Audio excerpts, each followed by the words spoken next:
Hey guys, welcome back to my channel. I am Becky, and today we are doing a layout from the past. This is one of the Make It New Again layouts. This is the old layout, which is not necessarily that old, 2016, I think, possibly 15. I'm not really sure. You can see the setup is quite a bit different than it is nowadays. Here I went ahead and started punching some circles out of these papers, and I'm kind of just stacking them up, cutting them in half, and stacking them up just to get this element piece. And I did staple all those pieces together. This is way back when I had gotten that Maggie Holmes flea market paper pad, and I was just working on that. I did not have a ton of scrapbooking supplies yet. And so I just had a very small stash. I had to make everything work. And actually, I'm not going to lie, those were some good times. I would not mind going back to a more simpler scrapbooking way. But I have the things now. So, you can see right here, I did I'm going to line these up right here on the side just to kind of create a little bit of an element going around. You can see right there, it's layered. There are like several different of those half circles layered up amongst each other. See this little box over to the side? This is my sad little stash right there. I think I might have had a little bit more than that at the time, but that was my good stuff. That's so cute. I am pretty sure that I was using a sketch on this layout. I almost always did it first, and even now today, I almost always use a sketch. I really love sketches, and when I don't have an idea, it's really a great jumping off point. So I'm going to be building this cluster over onto the left-hand side, and I'm also going to go ahead and fill up the right-hand side of this as well. I do want to go ahead and mention that the picture you're going to see, the final picture, it's not, or the final pictures, they're not going to be really great. For some reason, I guess I was trying to do some kind of design element and photographing the photos at an angle. I did not take the extra step this time to go up and find it in my albums to pull out. If this is even one that I kept, I might have sent this to one of the girls that are in the photo.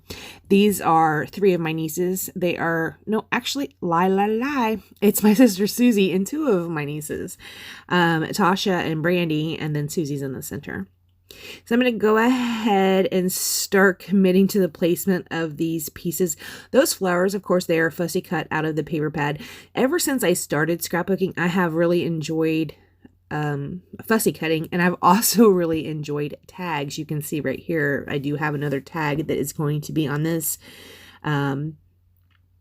layout.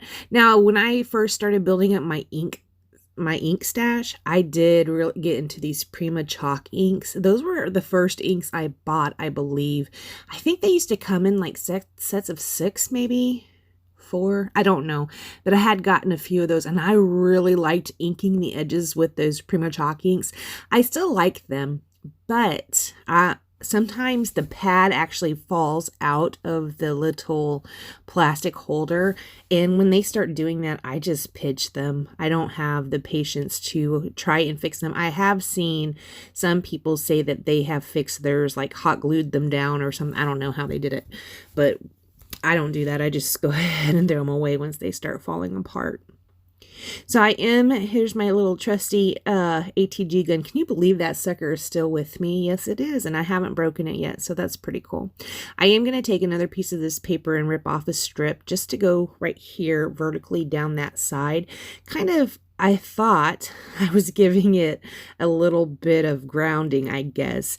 I don't know that this necessarily needed it. I do like it in that it does pull that same pattern over onto the left-hand side, so that was pretty cool. On my remake, I do keep that same background with the grid lines. My new, or notebook paper lines is what it looks like. On my new layout, I do still keep that on there, but it is much more vibrant, and there's a lot more white space on it. You'll see that coming up here in just a little bit.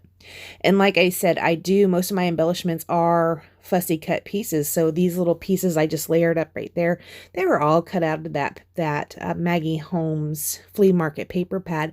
I did get my hands on some of these wood they're circle-y kind of bits, wonky circles with hearts in them. I do take that same chalk ink and dab it on top of there just to change the color to pink.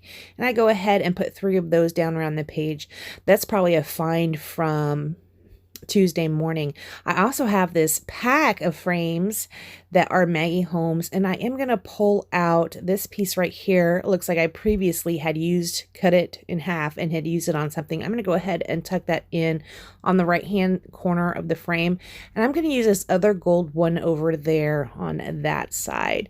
Again, I'm going to go ahead and cut it up just so that I could have some left over for later. I don't think the other part makes it on this layout. It might. I don't think it does though. Right here, I'm seeing if it peels off the back, and I don't think it did. So I go ahead and use some liquid adhesive to put it down. Right like that. This was way back when I was using those fine liner bottles. I still have them, and they do still work, so not a bad buy. Here I'm going to go through some of the finishing touches to see what I might be able to use. I did find this flare. I am going to end up putting that on the layout, but then I also had a couple of enamel dots, and I think those might be, no, are those enamel dots? Yeah, I think so. For some reason, I just tucked 2 of these. They look like pearls. Can't tell. I just tucked them in, 2 of them. I don't know what that was all about. I go ahead and take these Project Life gold hearts and scatter a couple of those around the page. I mean, what is it with whatever I tucked under those circles? That is so funny. Yeah, and I do take a couple of these gold hearts and put those down around the page. This is so cute, right? Okay, guys, so I had mentioned earlier in the video that went up on Tuesday, it was my Mini Kit Monday video that went up late, because I kind of been losing my mojo a little bit, and I just don't feel like it. I don't feel like doing it. But then today, this is kind of funny.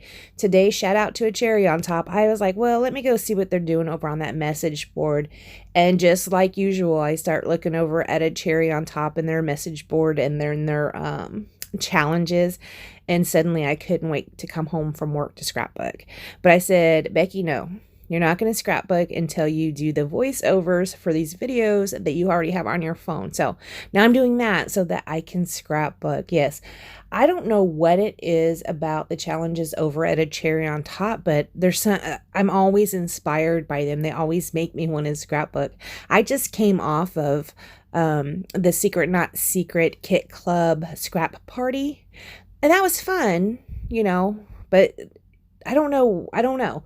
For some reason, the message board over at a cherry on top just inspires me so much more. It is crazy. I know.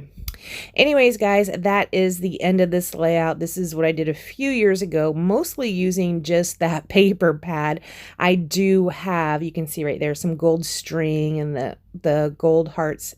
What I tucked under there, yeah, it was looking a pearl looking thing. Looks like I added a geotag in there. And also, this is when I was doing journaling on my pages immediately. And my title, it's just a photo op. All right, guys, I want to thank you so much for joining me, and I will see you next time for the design remake. Bye, guys.